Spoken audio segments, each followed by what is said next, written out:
जी दोस्तों, तो आज हम बात करने जा रहे हैं रूहानी आलम के उस हिस्से की जिसे लोग बुरी अरवाह, जिन्नात या डीमंस कहते हैं। आज हम इस वीडियो में सीखेंगे कि जिन्नात क्या हैं, कौन हैं और बाइबल मुकद्दस इनके मुतल्लिक क्या कहती है और इनके मुतल्लिक आम तसव्वुरात क्या पाए जाते हैं। तो दोस्तों, मैं हूं अभी गौरी और आप सब देख रहे हैं बैक टू तौरा। तो दोस्तों, आपका बहुत सारा वक्त ना लेते हुए आइए हम अपनी वीडियो का आगाज़ करते हैं। तो दोस्तों, जिन्नात और अरवाह के बारे में दो तसव्वुरात हमारे दरमियान आम पाए जाते हैं। पहले वो जो बहुत से खुदाओं को मानते हैं और दूसरे वो जो एक खुदा को मानते हैं। वो जो बहुत से खुदाओं को मानते हैं उन्हें पॉलीथियस्टिक्स रिलीजन कहते हैं और वो जो एक खुदा को मानते हैं वो मोनोथियस्टिक रिलीजन्स या एक खुदा को मानने वाले मज़ाहब कहलाते हैं। वो मज़ाहब जो एक खुदा की तालीम देते हैं यानी तौहीद परस्त मज़ाहब, इनमें तमाम अरवाह अच्छी हो या बुरी एक ज़ात के मतहत होती हैं और ख़ुद से किसी को नुकसान नहीं पहुंचा सकती। इसलिए जो भी बला और बीमारी और बदरू आती है वो खुदा की तरफ से है। इसके लिए मेरे साथ निकालिए अमूस की किताब, उसका 3 बाब, उसकी 6 आयत। और कलाम मुकद्दस में यूँ लिखा है, क्या ये मुमकिन है कि शहर में नरसिंगा फूंका जाए और लोग ना कांपें, या कोई बला शहर पर आए और खुदावंद ने उसे ना भेजा हो। तो दोस्तों, इस हवाले से हमें ये पता चलता है कि इस दुनिया में लोगों पर जो भी बलाएं आती हैं, उनके कामों की वजह से, जो भी उनके गुनाहों की वजह से उन पे बीमारियां या बलाएं आती हैं, जो आफतें आती हैं, ये सब खुदावंद की भेजी हुई होती हैं। इस हवाले से हमें यह भी मालूम होता है कि खुदावंद जो हैं वो कुल कायनात पर कादिर मुतलक हैं। सब चीज़ें उनके इख्तियार में हैं। कोई जिन हो, कोई बला हो, कोई बदरू हो या कोई आफत हो, कोई भी खुदा की मर्ज़ी के बिना नहीं चल सकता या नहीं आ सकता। मेरे साथ निकालिए बाइबल मुकद्दस में से एक और हवाला और आइए इसको थोड़ा और डिटेल में जानते हैं।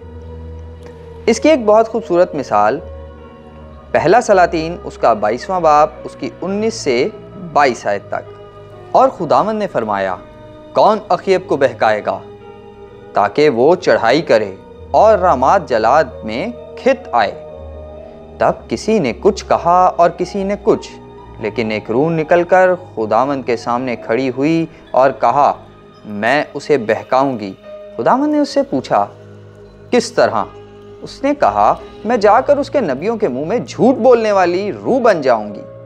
उसने कहा, तू उसे बहका देगी और गालिब भी होगी।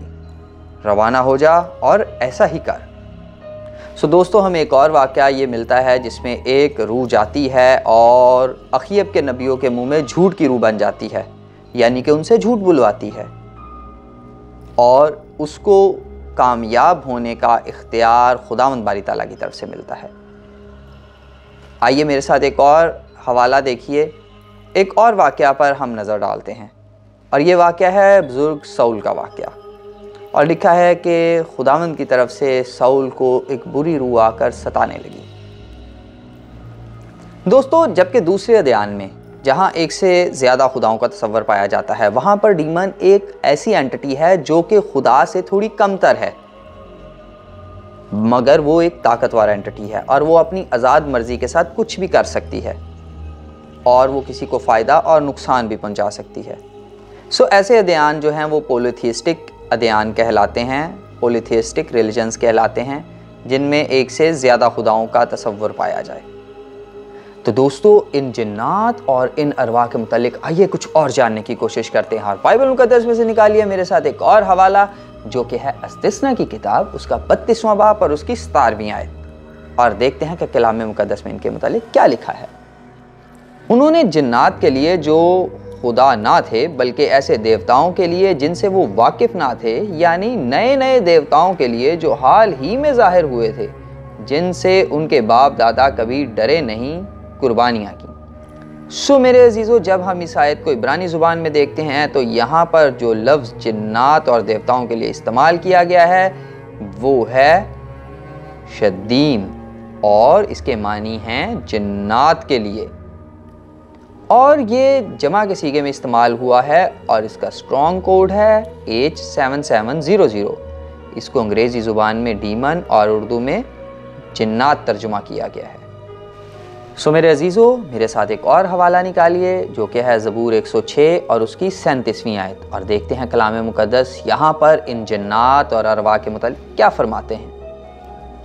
बल्कि उन्होंने अपने बेटों बेटियों को शयातीन के लिए कुर्बान किया है।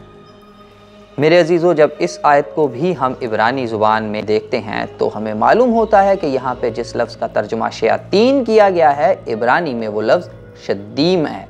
सो मेरे अजीज़ों, जानने के सिलसिले को आगे बढ़ाते हुए मेरे साथ एक और हवाला निकालिए जो कि है पहला करंथियों उसका 10 बाब उसकी 20 आयत, और देखते हैं कि यहाँ पर कलाम मुक़द्दस हमें क्या फरमाता है। नहीं, बल्कि ये कहता हूँ कि जो कुर्बानियाँ गैर कौमें करती हैं शयातीन के लिए कुर्बानी करती हैं, ना कि खुदा के लिए, और मैं नहीं चाहता कि तुम शयातीन के शरीक हो। सो मेरे अजीज़ों, जब हम इन आयात का बगौर मुतालिया करने की कोशिश करते हैं और हम पता करते हैं तो हमें मालूम होता है कि दरअसल इब्रानी में यानी कि असल नुस्खे में इस्तिस्ना की किताब में जो लफ्ज़ शदीम आया है जिसका उर्दू तर्जमा जन्नात किया गया है, उसी लफ्ज़ को जब ज़बूर में इस्तेमाल किया गया यानी ज़बूर 106 में जब वो आता है तो उसका तर्जमा शयातीन किया जाता है। एक ही लफ्ज़ है शदीम जिसका तर्जमा बाइबल मुक़द्दस में जन्नात और शयातीन दोनों किया जा रहा है, और यही लफ्ज़ आगे आके आपको करंथियों के ख़त में मिलता है, पहला करंथियों उसका 10 बाब उसकी 20 आयत में। यहाँ पर भी इसका तर्जुमा शयातीन किया गया है, जो कि यही लफ्ज़ अंग्रेज़ी में डीमन या डेवल के लिए इस्तेमाल होता है, और उर्दू में इसका तर्जुमा बहुत सारी जगहों पर जन्नात के लिए किया गया है। सो मेरे अजीज़ों, जिन्नात, शयातीन, डेवल और डीमंस के लिए जो इब्रानी में लफ्ज़ इस्तेमाल हुआ है वो है शदीम, और शदीम शुद्ध से निकला है जो कि इब्रानी लफ्ज़ है, और अकादी ज़ुबान में इसको शदू कहा गया है। सो मेरे अजीज़ों, बाइबल मुक़द्दस में बहुत से जिन्नात और डीमंस का जिक्र आया है, मसलन वेम्पायर, मौत का देवता, शहवत परस्ती का डीमन, लालच का डीमन, झूठ का डीमन, वबा और बीमारी फैलाने वाले डीमंस।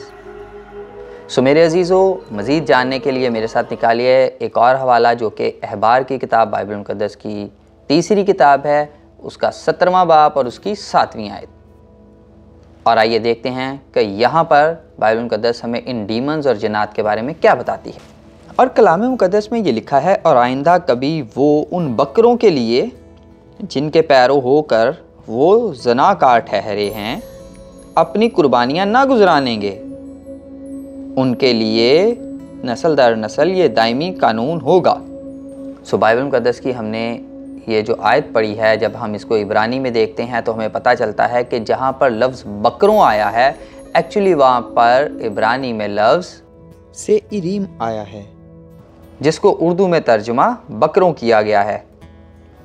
इसका स्ट्रॉन्ग कोड H8163 है, जबकि इसका मतलब डीमन या डेवल है, जिसको उर्दू में बकरों तर्जुमा किया गया है।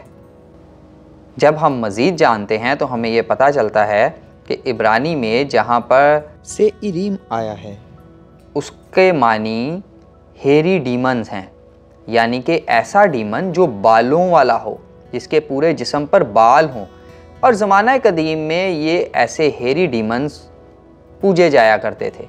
बनी इसराइल के दौर में, उनसे पहले और उनके बाद के दौर में भी बहुत सारे ऐसे मज़ाहब उनके इर्द गिर्द कनान में मौजूद थे जो कि ऐसे डीमंस, ऐसे जन्नात को पूजते थे जिनके पूरे जिस्म पर बाल हुआ करते थे। सो उनके लिए जो लफ्ज़ इस्तेमाल हुआ है वो है हेरी डीमंस, मगर उर्दू में इसका तर्जुमा बकरों किया गया है। सो मेरे अजीज़ों, इस आयत का जब हम मुतालिया करते हैं तो हमें पता चलता है कि यहाँ पर भी एक डीमन का जिक्र किया जा रहा है, और वो कौन सा डीमन है? हेरी डीमन, बालों वाला डीमन। सो मेरे अजीज़ों, अगर आप मज़ीद ऐसे डीमंस के बारे में जानना चाहते हैं, मिसाल के तौर पर अगर आप ये जानना चाहते हैं कि मौत एक फिनोमेना है, एक हकीकत है, एक घटना है, या कोई डीमन या किसी देवता का नाम, तो हमारे साथ बने रहिए और मेरी अगली वीडियो का इंतज़ार कीजिए। फिर मुलाकात होगी एक नई वीडियो के साथ, एक नई डिटेल के साथ। तब तक के लिए शालोम।